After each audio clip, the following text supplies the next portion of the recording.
Bones tardes. És un plaer introduir una entrevista que vàrem fer en el Noam Chomsky el 13 de maig del 2008. La UPEC, que com bé sabeu és la Universitat Progressista d'Estiu de Catalunya, té com part de la seva vocació el crear un intercanvi entre persones d'esquerra progressistes de Catalunya, d'Espanya, d'Europa i del món. I per nosaltres era de molt interès saber què pensava Noam Chomsky sobre el que està passant aquests dies als Estats Units, Europa i el món. Noam Chomsky és una persona d'una enorme importància i quan s'escrigui la història intel·lectual del segle XX i XXI, Noam Chomsky tindrà un capítol molt important. Ha sigut la veu més crítica dintre dels Estats Units en quant no sols la política exterior d'aquell país, però també en quant a l'estructura de poder dels Estats Units. En aquest moment, els Estats Units està a la primera pàgina de totes les notícies. I, com sempre, els mitjans de comunicació controlen, canalitzen, manipulen, i és difícil saber què passa en un país tan complex com és els Estats Units. Aquesta complexitat dels Estats Units encara està més accentuada degut a l'enorme diferència de cultures polítiques entre aquell país i les cultures d'Europa, d'Espanya i Catalunya. D'aquí que es va decidir per part de l'equip directiu de l'UPEC d'invitar-lo per donar la lectura inaugural, la classe inaugural de les jornades d'aquest any. Ell no va poder vindre perquè la seva esposa està molt malalta, es va excusar. Ell coneix Catalunya. És més, té una gran simpatia i lligam emotiu en Catalunya perquè com a intel·lectual dels Estats Units va seguir molt de prop aquella guerra civil. Ens explicava que com jove ja es va sentir molt identificat en la causa republicana en contra del feixisme. Ara bé, l'entrevista no és sobre el passat, és sobre el present i sobre el futur. L'entrevista se centra sobre els Estats Units, què està passant als Estats Units, què és el fenomen Obama. És una promesa de canvi o és una construcció mediàtica? També volien saber la seva opinió sobre el que passa en Europa. I veureu que parla, i a vegades molt críticament d'Europa. I també volien saber la seva opinió sobre el món. Ell ha estat molt involucrat, és un dels punts de referència pel món antiglobalització i té també coses molt interessants a dir sobre el futur d'aquest moviment.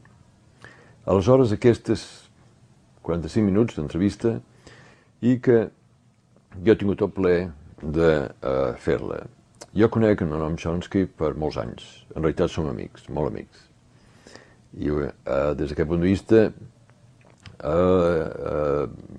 ell va acceptar en unes condicions molt difícils, en una situació familiar, perquè estava disposat a través meu poder contactar aquest món de Catalunya i Espanya. Des d'aquest punt de vista, el Noam Chomsky és una persona super interessant, no sols com a intel·lectual, però també com ser humà. És d'aquestes persones úniques que, a pesar del seu gran renom, és un home molt senzill, molt accessible i molt agradable. Anem passar unes hores molt agradables amb ell, fent l'entrevista després d'una manera informal. I, naturalment, es va comprometre que vindria i no renunciem a tindre'l entre nosaltres un any fent la conferència inaugural. Els temes que toca són temes que són relevants per a nosaltres i d'enorme importància. A vegades serà difícil d'entendre perquè són termes i una narrativa diferent de la nostra. I al final jo faré algunes observacions en quant a mostrar la rellevància del que Noam Chomsky ha dit pel nostre país, que són molt pertinents perquè el que passa als Estats Units, en certa manera, és el futur nostre en el cas que no canviem. I el futur l'hem vist i a vegades no funciona. És des d'aquest punt de vista que d'una manera relaxada parlem. Ell em coneix a mi, coneix els meus treballs, els cita inclús en aquesta entrevista, però també en els seus. I, per exemple, fa referència a la situació sanitària, que és molt preocupant, en el que a vegades no es capta que no hi ha un sistema que garantitzi l'accés als serveis sanitaris als Estats Units.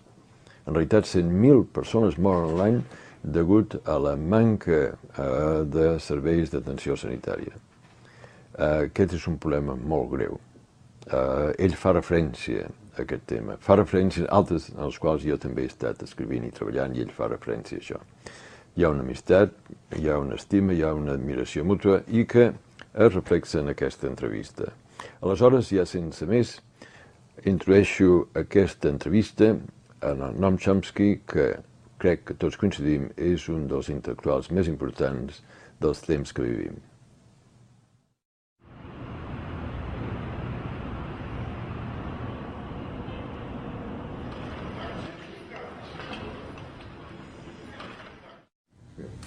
Well, Noam, thank you so much for welcoming us here. Delighted to have a chance to talk to you. Thanks. We're here on behalf of the some Progressive University of Catalonia, as I mentioned to you, is intent of recovering the history of Catalonia, when workers and academics got together during the summer to be able to discuss things of the day. That was, of course, forbidden during the dictatorship. And then when, in 2003, the left-wing parties recovered government, they renew again this commitment. And that we wanted to have you there. You couldn't make it, but we still hope that you will be able to make it someday. Hope so. Good.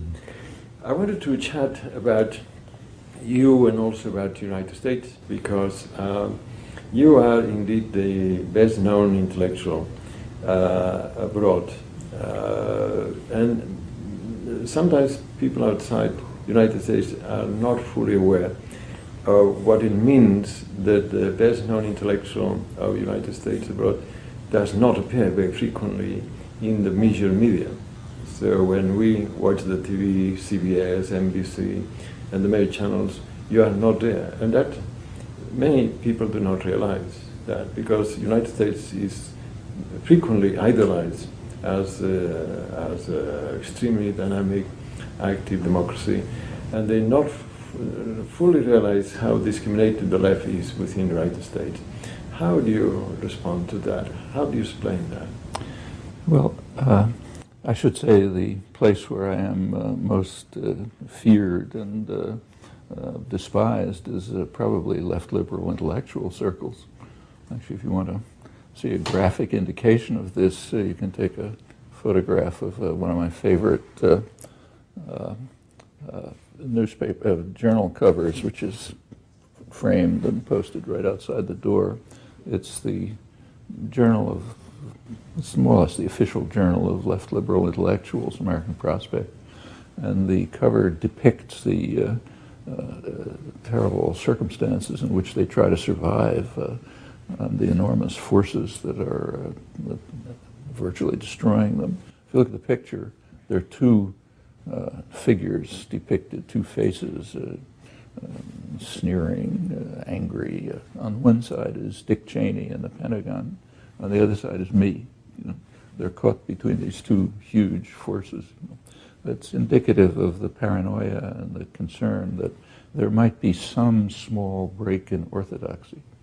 The liberal intellectuals typically are it's not just in the United States, the kind of guardians at the gates. You can go this far, but not 1 millimeter farther. And it's terrifying to think that somebody might go a millimeter farther. And that extends over the major media too. So yes, it's a very free country. In fact, it's the freest country in the world. I don't think freedom of speech, for example, is protected anywhere in the world as much as it is here. But it's a very managed society. It's a business-run society, carefully managed, strict doctrinal requirements, no deviation from them tolerated. It's too dangerous.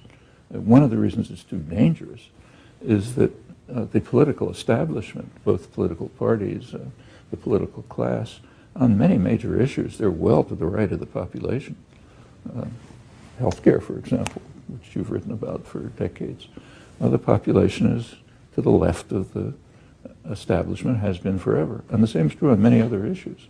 So permitting issues to be discussed is threatening, and permitting a deviation from kind of a party line is dangerous, has to be carefully controlled.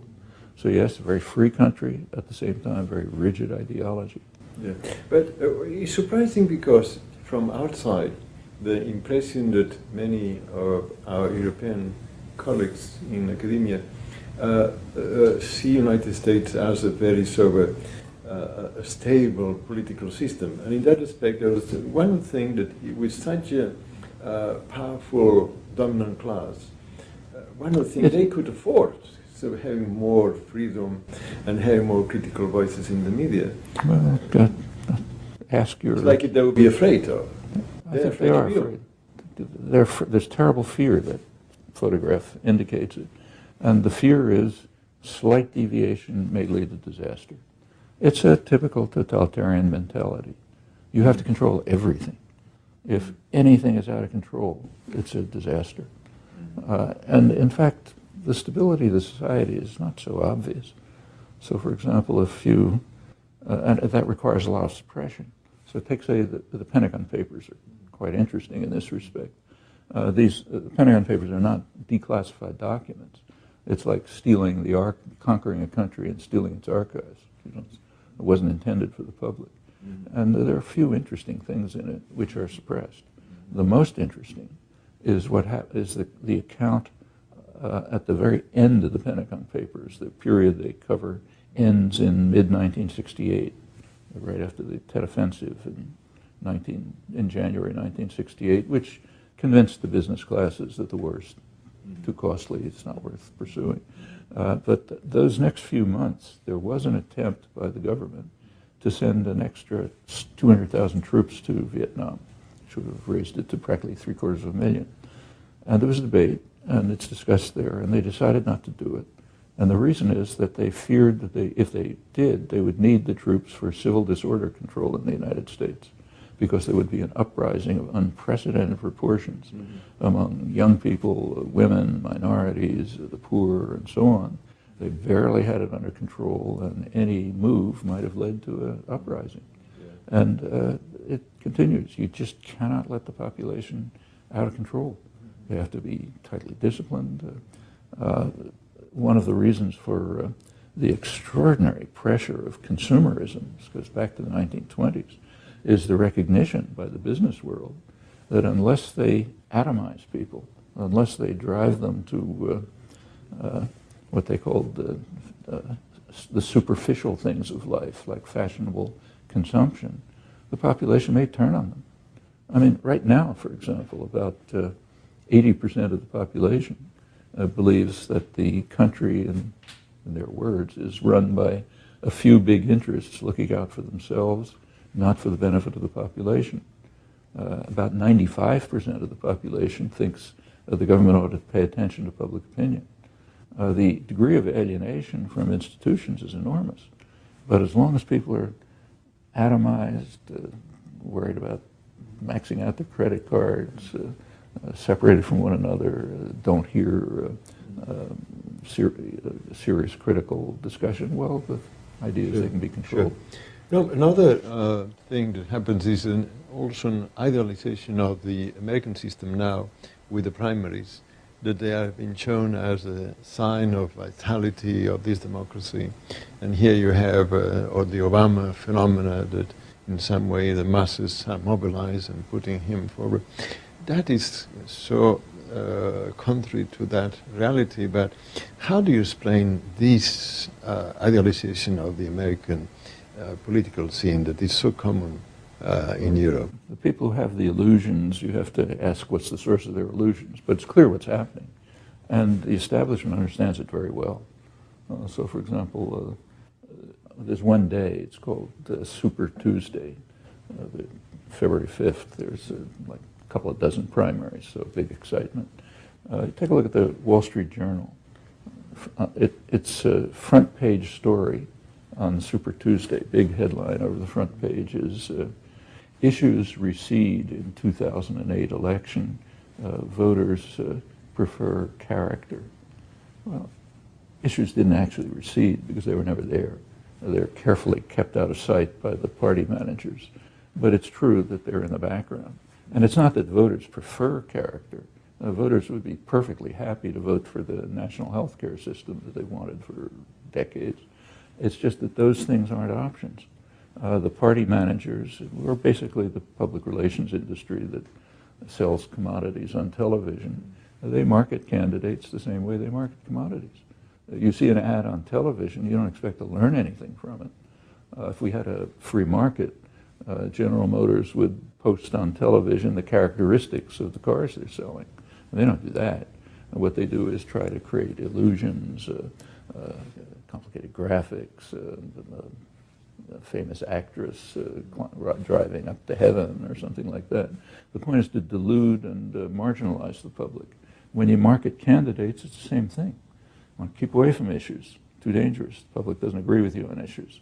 So what you have is character, trivialities, personal issues. Did his pastor say something? Did Clinton make a mistake when she talked about Bosnia? Anything but the issues. So the population just didn't know what the issues are. And this is popular opinion in the United States is very well studied, mainly because the business classes who run the country want to have their finger on the public pulse. If you're going to control and propagandize, if you're going to control people's attitudes and opinions, you have to know a lot about them. So we know a lot about public opinion. And say in the last election, 2004, I think about 10% of Bush voters even knew his positions on anything. Not because they're stupid or uninterested, but because the elections are a marketing system. It's a business-run society. You market commodities, you market candidates. The public are the victims, and they know it. That's why 80% think, more or less accurately, that the country is run by a few big interests looking out for themselves. So they're not deluded, they just don't really see any choices. Now the Obama phenomenon is an interesting reaction to this. Obama's handlers, the campaign managers, have created an image which is essentially a blank slate. The Obama campaign is, the words are hope, change, unity, kind of totally vacuous slogans, said by a nice person, looks good, talks nice. And you can write anything you like on that blank slate. And a lot of people are writing on it their hopes for progressive change. No basis for it in the campaign. As the Wall Street Journal correctly said, issues recede. It's character that's up front.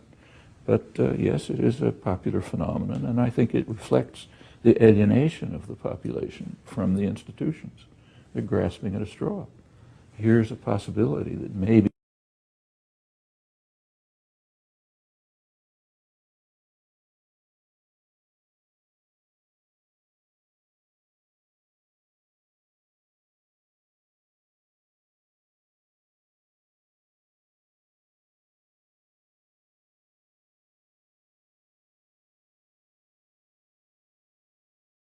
Bones tardes. És un plaer introduir una entrevista que vàrem fer en el Noam Chomsky el 13 de maig del 2008. L'UPEC, que com bé sabeu és la Universitat Progressista de l'Estiu de Catalunya, té com part de la seva vocació el crear un intercanvi i quan s'escrigui la història intel·lectual del segle XX i XXI, Noam Chomsky tindrà un capítol molt important. Ha sigut la veu més crítica dintre dels Estats Units en quant no sols la política exterior d'aquell país, però també en quant a l'estructura de poder dels Estats Units. En aquest moment els Estats Units està a la primera pàgina de totes les notícies, entre persones d'esquerra, progressistes, de Catalunya, d'Espanya, d'Europa i del món. I per nosaltres era de molt interès saber què pensava Noam Chomsky sobre el que està passant aquests dies als Estats Units, Europa i el món. Noam Chomsky és una persona d'una enorme importància i, com sempre, els mitjans de comunicació controlen, canalitzen, manipulen i és difícil saber què passa en un país tan complex com és els Estats Units. Aquesta complexitat dels Estats Units encara està més accentuada degut a l'enorme